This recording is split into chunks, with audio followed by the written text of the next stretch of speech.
Welcome to mega max class. நீ நம்ம என்ன பார்க்க போகிறோம்னா 6ஆம் வகுப்பு 2ஆம் பருவம் வடிவியலில் எடுத்துக்காட்டு 4.2 தான் பார்க்க போகிறோம்.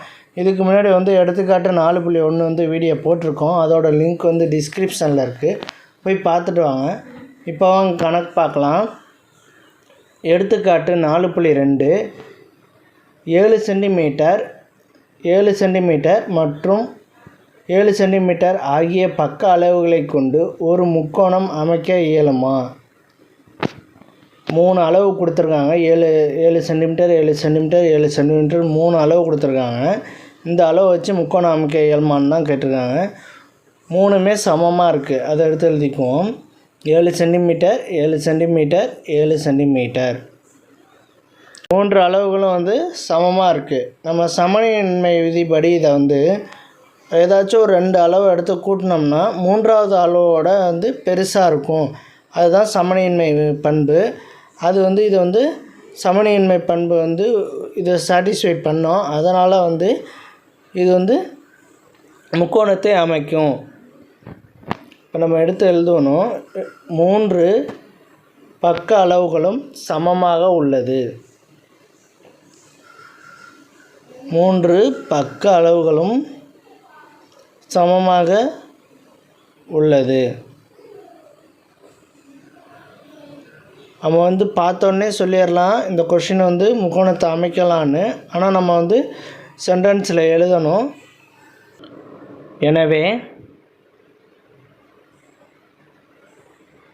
முக்கோணத்தின்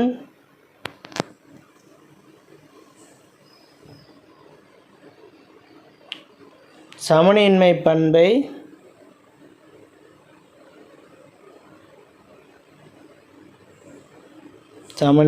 பண்பை இவை நிறைவு செய்யும்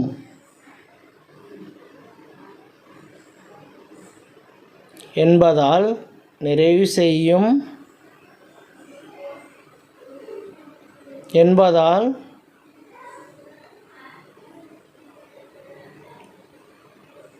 இவற்றைக் கொண்டு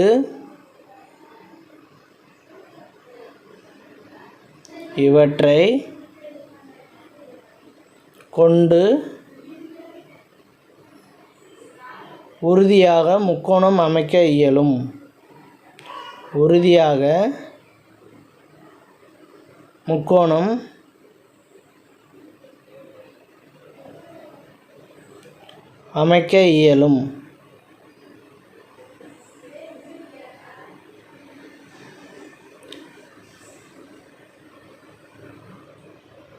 இப்படி நம்ம எடுத்து எழுதணும். எனவே 3 அளவுகளும் சமமாக இருக்குது. அப்போ 3 பக்க அளவுகளும் சமமாக உள்ளனன்னு எடுத்து எழுதிட்டு, எனவே முக்கோண சமநிலை பண்பை இவை நிறைவு செய்யும் என்பதால் இவற்றை கொண்டு உறுதியாக முக்கோணம் அமைக்க இயலும்.